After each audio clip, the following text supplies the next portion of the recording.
একটু বেশি জাল, একটু বেশি মিষ্টি, একটু বেশি টক, সব মিলাঝিলা যদি এরকম একটা আমসত্ত্ব হয় ভীষণ রকমের ভাল লাগে আর অনেক বেশি মজা। আর এইটা দেখেন কী লেভেলের যে ভাল লাগতেছিল। আর আমাদের কাছে কিন্তু আমরা চলে গিয়েছিলাম যে আম দেখার জন্য, আমগুলো পেকেছে নাকি কাঁচা আছে। তো এর জন্য সবাই মিলে, আমার কাজিন আমরা সবাই মিলে গিয়েছিলাম। তো ও তো মানে বুঝতেছিল না কী ব্যাপার। তো আপনাদের কাছে অনুরোধ, আমি অনেক মজার মজার রেসিপিও দিই, অনেক ভর্তার ভিডিও অবশ্য বেশি দিই। যদি ভালো লাগে একটা আমার চ্যানেলটি সাবস্ক্রাইব করে দেবেন, পেজটি একটি ফলো দেবেন, অবশ্যই লাইক দিয়ে কমেন্ট করবেন কেমন হয়েছে আমার আজকের রেসিপিটি। তো এই যে বোতলের যে আমি বোতল দিয়ে পারছিলাম আমগুলো, কিন্তু এই যে আমগুলো যেগুলো দিয়ে আমরা আচার বানাবো সেগুলো কিন্তু আমাদের গাছের আম না, কারণ আমাদের গাছের আম অনেক মিষ্টি, পাকা এমনিতেই ভালো লাগে। তো এগুলো আচারের জন্য কিন্তু টক আমগুলো নিয়েছি, একটু আদা পাকা আমগুলো নিয়ে তারপর এগুলো ভালো করে ধুয়ে দিয়ে দিচ্ছে আমার মা।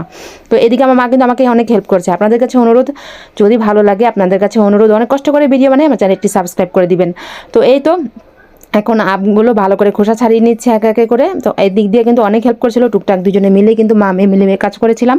তো আমগুলো এই যে কি সুন্দর লাগছে দেখেন, মাঝি তো ভন ভন করতেছিল। এগুলো কিন্তু গাছের আম, অনেক দূর থেকে এনেছে আমার ভাই, তো ওদের বন্ধুর গাছের। তো যাই হোক, এদিকে আমগুলো ভালো করে চটকে নিয়েছি, যেহেতু টক আম এমনিই খাওয়া যায় না, তাই ভাবলাম যেগুলো আম সত্ত্ব বানিয়ে ফেলি। তার ভালো করে এখন আমরা ভালো করে চিপে চাপে নিচ্ছিলাম। তো একটা চালনিতে নিয়েছি যাতে নিচে দিয়ে এটা পড়ে যায়, আর একেবারে আর কোনো মানে যে আঁশ থাকে সেগুলো আর যাতে আমাদের কোনো ঝামেলা না হয় ছাড়ানোর জন্য। তো এইভাবে আস্তে আস্তে করে নিচ্ছি। আর রোদ ছিল প্রচণ্ড, রোদ উঠলে কিন্তু এই আচারটা দিবেন অবশ্যই। রোদে দিলে কিন্তু সারাদিন, মানে একদিন বা 2 দিন, আমাদের 2 দিন লেগেছে। তো আমি তো অপেক্ষা ছিলাম কখন হবে আর কখন খাবো। তো একটা হয়েছে তাড়াতাড়ি, আরেকটা পরে হয়েছে, আমার আর অপেক্ষার হয়েছিল না, তাই আমি তেমন অপেক্ষা না করে ভিডিওটা কমপ্লিট করে দিয়েছি। তো যাই হোক, এইদিকে কিন্তু এই তো ভালো করে আমি আবার চিপে চিপে দিচ্ছি, একটু একটু করে চিপে দিচ্ছি, ভালো লাগতেছিল। আসলে এই সিজনে এই আমের আচারটা একটা আমেজ ভাল লাগে, চারিদিকে আমের আচারের আমেজ। দেখেন কতগুলো হয়েছে, কতগুলো ফেলে দিছি আর কতটুকু হয়েছে। আঁশ বেশি, মানে আমের আঁশ বেশি। তাও এগুলো এখন একটু আঁচ দিব, আমরা চুলায় আঁচ দিয়ে এনে একটু সিরকা দিয়ে দিব।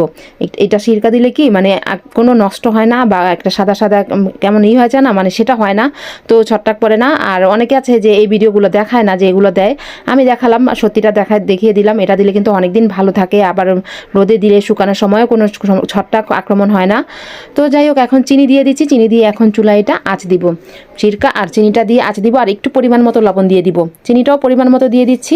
একদম টক মিষ্টি ঝাল আমসত্ত্বটা অনেক বেশি মজা। তারপর কিন্তু এখন এটা এই তো চুলায় নিয়ে বসিয়ে দিব। আর এখন মানে এই আমের সিজনে এত ভালো লাগে। আর একটু সরিষা তেলটা আমাদের একটু বেশি মানে পড়ে গিয়েছিল, বুঝতে পারি নাই, সরিষা তেলটা আসলে কম দেওয়া উচিত ছিল। সরিষা তেলের জন্য কিন্তু এটা মানে আমসত্ত্বটা কিন্তু একটু বেশি মানে নরম নরম হয়ে যায়, কিন্তু সরিষা তেলটা কম দিলে কিন্তু ভালো হয়। তারপরে এই যে 5 ফোড়ন আর শুকনা মরিচটা জাস্ট বেটে নিব। তারপর দেখাচ্ছি কী জন্য। এই যে আমার মা এখন বেটে দিচ্ছে শুকনো মরিচ আর এই যে 5 ফোড়নটা। এখন এটা হয়ে গেলে উঠিয়ে নিব, বাটা হইলে। আমার কাছে বাটাবাটি করতে ভালো লাগে, ব্লান্ডার করি না আমি, সহজে আমি বাটাবাটি করেই আপনাদের ভিডিও দেখাই, ভালো লাগে আমার কাছে। আমার তো এখনই জিভে পানি চলে এসেছে, কি বলবো আপনাদের। তারপরে এই যে দেখেন ঘন হয়ে এসেছে যখন, তখন 5 ফোড়ন আর এই যে শুকনো মরিচটা যে বেটে দিয়েছিলাম সেটা দিয়েছি। আর চিনি লবণ আপনারা পরিমাণ মতো টেস্ট করে দেখবেন কেমন হয়েছে। তারপরে আরেকটু আঁচ দিব, আরেকটু আঁচ দিয়ে এটা উঠিয়ে ফেলবো। তো একটু ঘন ঘন যখন হয়েছে তখন কিন্তু একটু আমি জর্দা রং দিয়েছি, চাইলে নাও দিতে পারেন, কালারটা একটু সৌন্দর্যের জন্য। তো আমাদের জর্দা রংটা মনে হয় একটু বেশি হয়ে গিয়েছিল, তারপরে হালকা দিবেন, আপনারা না দিলেও চলবে, সমস্যা নেই, কালারটা সুন্দর আসবে।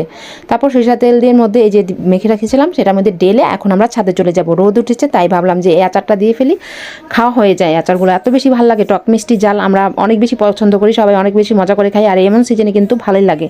তো কেমন হয়েছে আমার আজকের ভিডিওটি অবশ্যই কমেন্ট করে জানাবেন। আর দেখেন কি পরিমাণে রোদ। সবাই ভালো থাকবেন, সুস্থ থাকবেন, স্বপ্নের পথে পাশে থাকবেন, আমার জন্য দোয়া করবেন, আমি যাতে আরও মজার মজার রেসিপি নিয়ে আসতে পারি। আমার কিন্তু অনেক মজার মজার ভর্তা রেসিপি আছে, যদিও আমার এটা কিন্তু মানে পুরোপুরি এখনও শুকায় নাই, তারপরে দেখিয়ে ফেললাম কারণ আমার সহ্য হচ্ছিল না। তো সবাই ভালো থাকবেন, সুস্থ থাকবেন। দেখেন কি সুন্দর হয়েছে। আল্লাহ হাফেজ।